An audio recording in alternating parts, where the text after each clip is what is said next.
What is going on, guys? It is Wrestlelamia here, back with another video. Join us now as we look at the 23rd March edition of AEW's flagship show, as well as the latest wrestling news, including WWE wants a huge return for Wrestlemania, a former superstar accuses Vince McMahon of lying, Stephanie McMahon joins Faze clan, and much more. Be sure to subscribe and hit that notification bell for daily wrestling videos, and follow us on Facebook for exclusive lists. Now, as always, we won't recap the matches, but just look at the good, the bad, and the downright ugly. As always, we start off with the good as number 1, good build-up for Wardlow vs MJF. And while last night's Dynamite was lacking in any major moments, MJF's promo on the former bodyguard Wardlow and Wardlow's attempt to get at MJF was well played. We're a little concerned of how MJF and Wardlow's different styles will pan out in the ring, but the build-up for their looming match has been good so far. Number 2, a good match between Punk and Dax Harwood. A Dynamite's opener, Punk vs Dax Harwood, started the show off right, although it sadly was also the show's peak, as both men showed their skill in the ring and entertained the fans. And not every match has to be a complex storyline driving it, and this was a case of two outstanding workers having fun entertaining the fans. Number 3, Punk looking for title.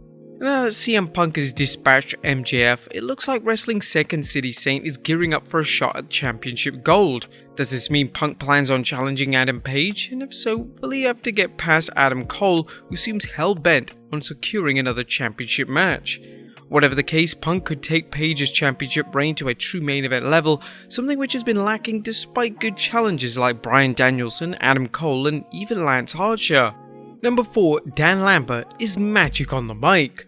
Dan Lambert's promo last night against Sammy Guevara and Tay Conti shows he's quickly made himself comfortable in the wrestling world after years in MMA. Lambert's ability to talk trash and enrage the fans makes him one of AEW's best managers, a role that could help Ethan Page and Scorpio Sky get over. Lambert's comment that Scorpio Sky hasn't lost a match since Tony Khan experienced puberty was pure comedy gold. And Layla Hirsch is badass. Yeah, Layla Hirsch is a legit badass, or at least she looks that way from her push. Hirsch has come a long way in AEW, and her push coupled with her performance suggests the world title could be in her not so far off future. Number 6, the Blackpool Combat Club.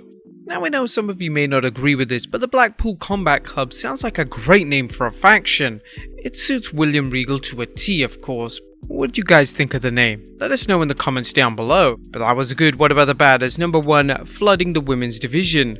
AEW and its women's roster deserve major props for taking a weak women's division and turning it into something good, although there is still room for a lot of improvement.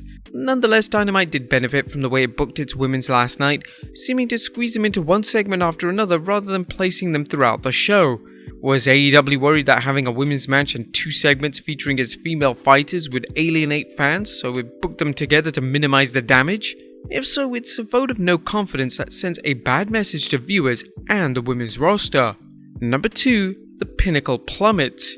Why is the Pinnacle still around? While MJF's collection of heels seemed like a good foil for the Inner Circle, the group has been on life support since the two groups ended their feud at 2021's Double or Nothing. Now that Wardlow is out and FTR seem to be headed for a babyface turn, there's no reason to keep the group around. The group had promise on paper, but Shawn Spears failed to get over, and unlike the Inner Circle's Santana and Ortiz, FTR didn't need help getting over.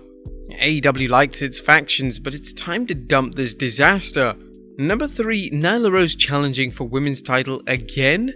And why is Nyla Rose challenging for the AEW Women's Championship again? AEW's women's division has greatly improved from when Rose was one of the company's few capable stars. If anything, AEW should consider using Rose to put Jade Cargill over, as fans would likely gravitate towards a battle between these two bruisers. Let's hope Thunder Rosa's booking as champion is better than Adam Page's has been. Number 4, a holding pattern show. It's not too often that Dynamite does this, but AEW's flagship shows seem like a placeholder program designed to slow down the pace after last week's St. Patrick's Day smash. While you can't have an action-packed show every week, much of last night's program seemed like it was booked on tranquilizers. Dynamite was more like a glorified version of Rampage, a terrible comparison if you've ever watched AEW's Friday Night Flop. Number 5, a meh main event. The Jericho Appreciation Society is gold, but why did AEW feature Jericho and Daniel Garcia against the Dark Order in the main event? The match itself was good and the Dark Order always looked competitive, but it didn't belong in the main event. And number 6, Adam Cole challenging for the AEW World title again? Is Cole challenging Page for the AEW World Heavyweight Championship again? Well, it sure looks that way, which means AEW is stepping into dangerous territory by breaking its smart policy of avoiding endless rematches. While there's a significant difference between the number of rematches the WWE books compared to AEW's, Hangman Adam Page should move on to another opponent unless AEW really believes Cole is his best foe for now. Well, there was nothing downright ugly, but a disappointing Dynamite. Is Khan so busy booking Ring of Honor's upcoming supercard that he didn't have time for Dynamite? Is AEW taking it easy as it wants to build things slowly for its next pay-per-view? Well, whatever the reason, last night's episode was one of AEW's weakest shows in months. But what did you guys think of AEW Dynamite last night? Let us know in the comments down below. Now let's move on to the news.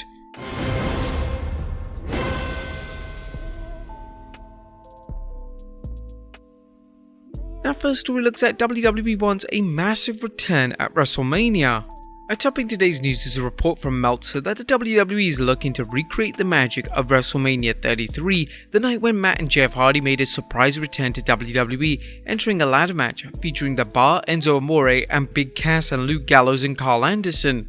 The Hardys' return saw them win the Raw Tag Team Championship, and their WWE comeback was seen as one of the best surprise returns in recent memory. Meltzer reported on the recent Wrestling Observer Radio that the WWE wants to have Cody Rhodes' return mean as much, if not more, as the Hardys' return.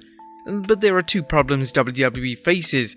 Number 1, just how many fans are unaware of Cody's return, and number 2, the WWE will treat the return of a wrestler who left the promotion as a mid-carder. Now, the American Nightmare wouldn't be the first WWE superstar who left as a mid-carder and was pushed strong upon his return, as Drew McIntyre and even Jinder Mahal come to mind. But anyone doubting Cody's return should listen to remarks made by AEW star Chris Jericho during the Talk is Jericho podcast when he spoke with trademark attorney Mike Dawkins. Jericho's preview of the show included the following: how Cody got to reclaim Rhodes from WWE even though he's back in WWE. Now, it's no secret that Rhodes is back, but just when he'll return remains to be seen, with some fans and pundits thinking Cody will pop up on this Monday's Raw or be kept in reserve for WrestleMania. When do you think Cody should return? Let us know in the comments down below. Next up, more changes to Mania. Although WrestleMania is just a bit more than a week away, the WWE hasn't finalized the card, as seen by a report from Wrestling Inc.'s Mark Middleton that the two matches have been moved around, with Edge vs AJ Styles bounced back and forth between Sunday and Saturday night, but apparently now scheduled for Sunday. Likewise, the Women's Tag Team Championship Fatal 4-Way was shifted back and forth, but Middleton notes it's back on Sunday night. Next up, Top Dollar accused Vinnie Mac of lying. And did Vince McMahon lie to former Hit Row member Top Dollar about the WWE's head honcho's plan for the group?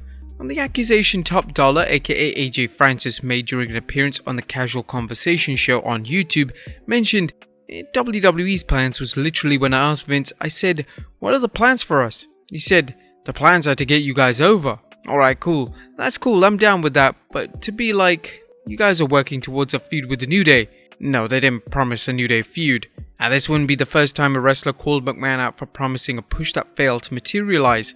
What's particularly intriguing about Hit Row's situation is that they debuted on SmackDown with a moderate push but were quickly released, leaving fans wondering what happened. Next up, Kofi Kingston unaware of WrestleMania role. Our former champion Kofi Kingston remains one of the WWE's most popular stars, but incredibly he's unaware what he'll be doing at this year's Mania. You may recall the WWE seemed to be leaning towards a 6-man tag match between the New Day and the trio of Sheamus, Ridge Holland and Butch, but naturally Big E's recent neck injury put the kibosh on that. However, does that mean Kingston is out of Mania? Well, speaking on the Bart Winkler show, Kingston commented, with regards to what I'm going to be doing at WrestleMania, I don't know.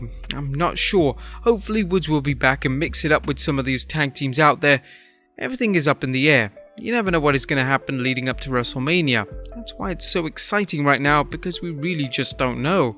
One possibility is for Kofi and Woods to utilize their incredible popularity and charisma as co-hosts for WrestleMania, a role they played before, and heaven knows that nobody seems to be lobbying for a return by last year's co-hosts, Hulk Hogan and Titus O'Neil. And finally, Stephanie McMahon joins Faze Clan. Last but not least, WWE Chief Brand Officer Stephanie McMahon has had several key roles in WWE, and now she can boast to be named as a board member to Faze Clan. Axios media trend Sarah Fisher noted that Stephanie joined Snoop Dogg, Ross Levenshon, Zach Katz, and several others in the company, which combines professional esports players with the entertainment industry. And Stephanie tweeted, "Proud to be part of Faze Clan's board of directors alongside some of the best leaders in the entertainment, media, and Web3 landscape." And congratulations to Stephanie on her latest success. But there you have it, folks, a look at this week's edition of Dynamite, as well as the wildest news stories and rumors you need to know. Be sure to leave your comments down below, and I'll see you next time with some more wrestling content.